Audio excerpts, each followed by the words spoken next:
that. There are a few things that I believe in more than the power of stories.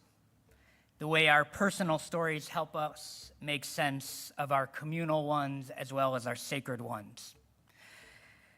And when they come together, they help us grapple with the hardest story of all, the story of the world and our place in it. And that's the story that Torah was written to help us with. And our synagogue programs reflect this conviction of mine, that if you understand your story better and you share it, it will help us understand ours.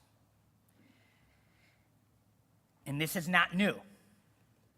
This is what Rashi set out to do, Nachmanides and Nechama Leibovitz. It's also what Midrash was created to do. And as a refresher, a Midrash is not simply about filling in gaps in the Torah. Why, for example, did God call out Lechacha to Avram when he was just an ordinary Aramean? Nothing in the text explains why God chose him. The Midrash imagines that his father sold idols in the marketplace and that Avram recognized that God could not be found there, and Avram smashed them. But as my aunt once taught me, the purpose of a Midrash is not to answer, or not to only answer the Torah's questions, but to answer ours. To use the Torah as a vehicle to make sense of the opaque and troubling parts of our lives. When we listen to one another's stories, we're playing the role of Midrashist. It doesn't just help us understand the person who is speaking, but it helps us understand ourselves. And that is why the reflections on aging that we're about to hear matter so much. The synagogue is where most of us live out our Judaism. And what could be more important than using this space than to make sense of our lives? That, I believe, is one of the most important and essential offerings of a synagogue. Not just a place to pray and to gather, but a place to discern the intimate details of our lives while looking backward in order to move forward. Too often we market membership as about prayer, about life cycles, programming, Road Faith Tzedek's Great Kiddush. But the deeper gift is actually this: learning how to grow, how to make sense of change and to age with purpose and awareness. I don't think we can find that anywhere else. I might have mentioned this last year when the first time that we had speakers speaking about aging, that I began to think about this as I stared down 40, a milestone that coincided with serving this community for a decade. Aging was no longer about getting better at my job, entering a new phase of parenting, or learning from youthful mistakes. It was literally something I could see. And not only in myself, gray hairs gained or post-workout soreness, but I can see it in you. And this awareness was deepened with my younger daughter, Adira, leaving preschool. No longer would I have a child across the parking lot. No longer would I be able to hear a developing voice yell, "Baba," from 200 yards away. These moments, they slip away. And now if I were to appear at my kids' school, I am sure they would likely run and hide rather than shout with joy. And that's a story. And we all have these stories. Not only when we arrive at an obvious mile marker, a child being born or a child going off to college, becoming a grandparent, or when a driver's license is taken away, but also in the ordinary moments. A walk to Trader Joe's with your child, a quiet dinner with a spouse, catching up with a friend, your grandchild sleeping over. We all want to freeze these sweet moments and rush past the painful ones. But time will not stop, and so much of life happens in between. And so now I want to turn to our storytellers who will share their reflections on what it means to age with honesty, with perspective, and I hope with the story that you need to hear as well. So we're going to hear from Phil Hoffman first.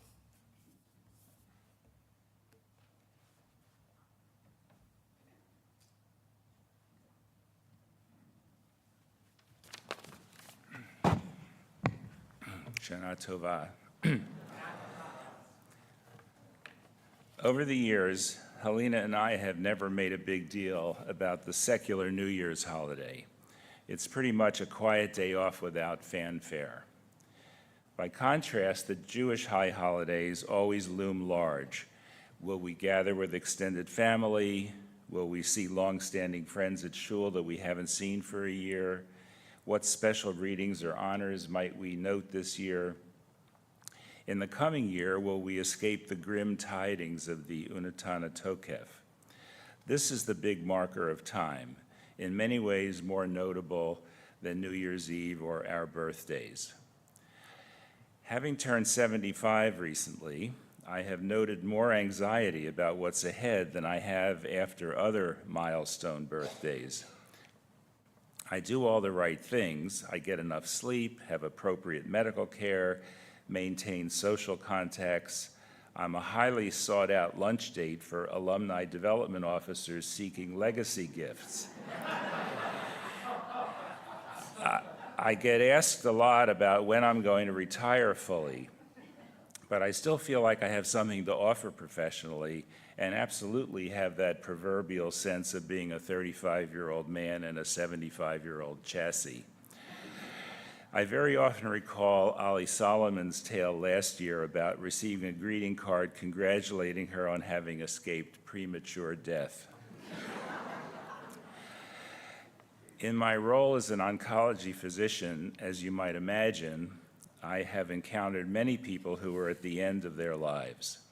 I've had a great deal of experience conducting so-called goals of care discussions, including many with hospitalized patients with whom I haven't had an ongoing relationship. I absolutely do not shrink from this duty. I think I do them well and consider it a gift that I'm permitted to do them. Among those who are at older ages, it's always a bit surprising to me when they say that they're, quote, ready for the end. Fortunately, only twice in all my years of practice have I been asked to deliberately hasten their dying process, something I can't do either legally or morally, though I can redouble our efforts to make the time remaining as easy as possible. Needless to say, these are complex discussions and draw from patients' prior personal experiences with the death of loved ones, their religious beliefs regarding what, if anything, comes after this life, and of course, where they are in their own lives with their partners and children. There is no question that as I have aged myself, my appreciation of the complexity and nuances of these talks has increased. My mother was fortunate to live until age 91 and was in quite good health until the end. The hardest thing for her was gradually losing so many of her contemporaries, my father, their siblings, cousins, and friends. Thankfully, that inevitable process has barely begun for me, but my recent encounters with it have been jarring. Just a few weeks ago, I unexpectedly lost a valued mentor and close friend of over 40 years, and I had to acknowledge that the flip side of not dying young is having to lose people you love and care about.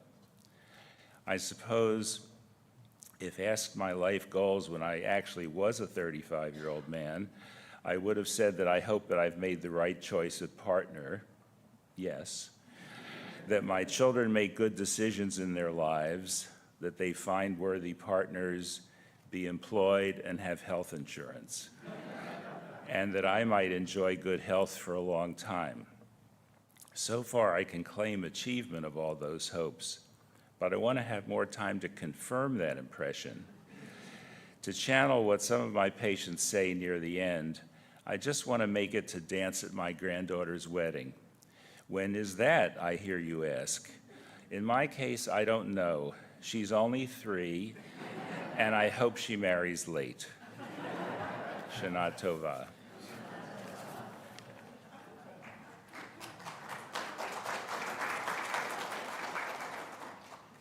Yashkoch Villain. Now we'll hear from Joanna Martin.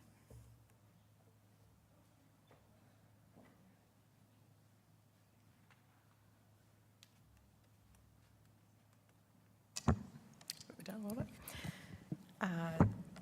Thank you to Rabbi David for inviting me to share some words today on aging. By profession, I'm a geriatrician, so I won't say no to talking about aging. I will never forget starting out my career in geriatrics, and almost every patient would say, "You look too young to be a doctor." That doesn't happen anymore. In fact, where I work at the Jesse Brown VA Medical Center, most of the doctors are now younger than me, and I'm closer in age to my patients. Like other healthcare professionals in our congregation, I'm privileged to work with a population of patients who have experienced much societal disadvantage. In addition to my training as a geriatrician, I'm a board-certified palliative care physician.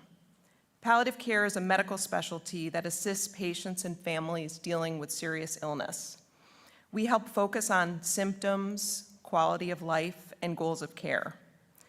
It's not uncommon for me to hear from a patient who is dying at the age of 65, "Doc, I'm just grateful for the time I've had. I never thought I'd make it past 30. Expecting to reach old age isn't the reality in neighborhoods just a few miles from where we're sitting. As many of you know, Chicago has tremendous life expectancy disparity between neighborhoods. The average life expectancy in Hyde Park is 83 years. In Fuller Park, less than 3 miles west of Rodfei Tzedek, the average life expectancy is 67 years. To put that in comparative terms, Hyde Park has roughly the average life expectancy to Canada, and Fuller Park's life expectancy is comparable to Myanmar's or Sudan's. Just as I encounter patients with heartbreaking expectations for how long they'll live, I also regularly meet an elderly spouse of a patient who is caring for her husband with dementia and is also the primary parent of a young grandchild. My work makes me grateful, but also makes me strive to do my best for patients and their families. One benefit of working at the VA on the inpatient side is the ability to meet with patients in a less time-pressured setting. I love having the time to ask my patients what is most important to them. I hear about their families, their pets, their hobbies, their work, and their military service. In my years as a physician, I've heard stories about patients recalling hanging out with Jimi Hendrix or Harold Washington, or their years working as a Pullman porter. I recently cared for an Army veteran who defended a US nuclear weapon during a Baader-Meinhof group attack on his military base in Germany. I've heard patients tell me awful stories about close family members lost to lynching. We focus on the medical, but we also talk about the big picture. As I've gotten older, I think I'm more comfortable with this role and hearing about patients' joys and pains. I'm more at ease chatting about life with my patients and sharing a laugh. My own life experience has made me more comfortable in my physician role. What also sticks with me is the family and loved ones who support the patients and advocate for them when they have lost their ability to make decisions for themselves. Years of love and devotion can come through in these final meetings with families, as do years of abuse and neglect. Palliative care teaches us to listen to patients' goals and help them process the medical reality. Some patients value life extension above all other things. Some value symptom management and quality of life more. It's a dynamic process, and patients' feelings can change over time.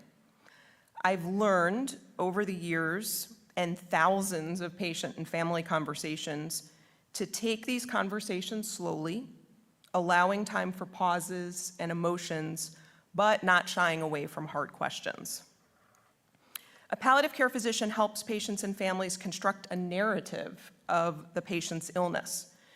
The healthcare system is often focused on the pieces and parts of someone's health, and the big picture narrative of functioning and quality of life can be lost. My job is to shift through this choppy story, all the past medical history, read between the lines, and find a thread to anchor a way forward for the patient and their family. My professional work has certainly informed my personal life. I've learned so much about aging by being a parent. When my children were very young, I worked as a hospice physician.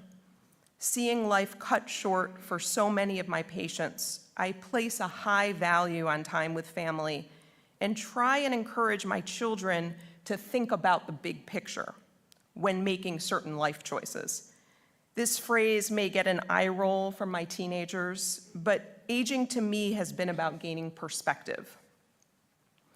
I grew up close to my maternal grandparents and my maternal great aunts, Ethel and Sona. I think those relationships drew me to the field of geriatrics. I liked hearing their stories and being around their particular brand of dysfunction. My grandparents and great aunts bickered about the smallest things, but remained close companions until the end. I remember their stories about their immigrant parents, FDR's fireside chats, and my grandfather Reuben's World War II military service in England. One of my favorite stories my grandfather told was when he was a soldier visiting a large military installation. He accidentally stepped on a mechanic working underneath a truck who was performing some repairs. The mechanic yelped in mild pain, and my grandfather realized he had stepped on Princess Elizabeth, the future Queen of England. It's perhaps trite to say, but everyone has an interesting story. Telling those stories is often therapeutic, especially when we tell those stories to younger people. I'm grateful to have a job where I have the luxury of asking patients about their stories. Shana Tova.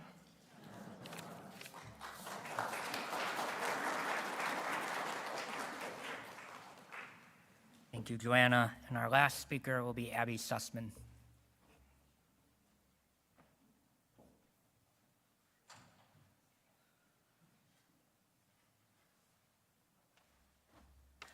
Shana Tova, and thank you to David for having me.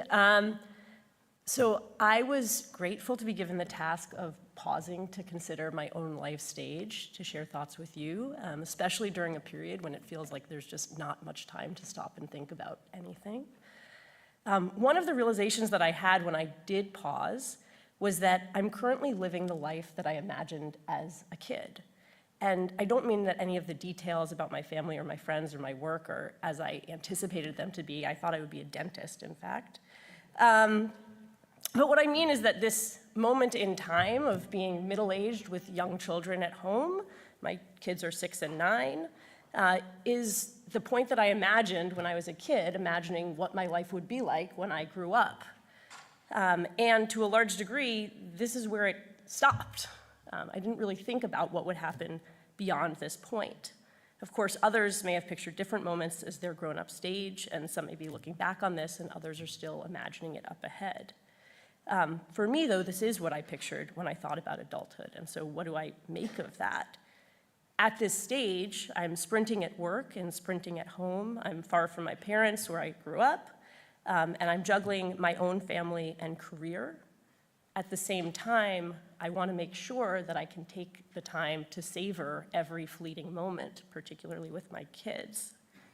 A friend in a similar situation recently described their hobbies as walking around the house picking up empty cups to put in the dishwasher, which was something that really resonated with me. For the most part, though, I'm very fortunate that the challenge I face is largely that there's too much that I want to be doing at any given moment. My time is not my own, my life is saturated, and I feel needed. I've always worried about sort of how things would turn out and what might go wrong. For most of my life, I worried about the future, and in particular, my own future. But now I find that I'm much less fearful for myself, and more focused on wanting the best possible life for my kids and for their generation. A large reason for the shift, I think, is that I sense that my own life, even if possibly only halfway through, has reached some kind of completeness, some stage of completeness.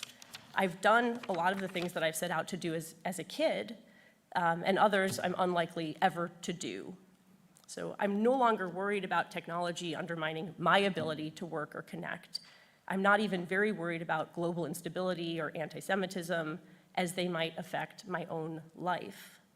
But I do worry very much about these risks. Now my worry is directed towards my children, their generation, and their futures. And so it also means that I'm at a point to pause and think about what's next, and why have I given so little thought to what comes after my current stage.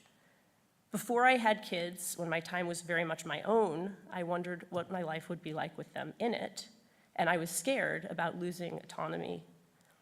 Now that I've experienced this rich and saturated present, my worries are not about things going wrong, but about how I'll handle the years when I'm not as needed, and when I'll have the chance to return to my own rhythms. Will I be able to continue feeling as much meaning then as I do today?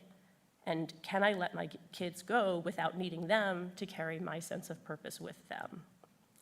And so when I pause to consider this question, I see that having more time and the desire to use it well and in a meaningful way is going to point me towards shifting my focus outwards, engaging more deeply with the broader world and the community, and beginning that shift sooner probably rather than later.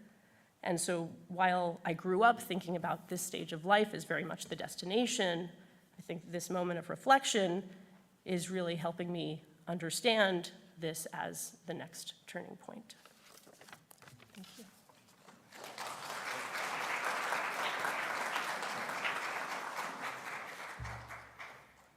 Koch, thank you, Abby. Phil, Joanna, Abby, thank you. These only work if you say yes. And over these years, I have been so blessed that you guys have said yes, and the community has been enriched by you saying yes. So thank you for sharing your stories and for sharing of yourself.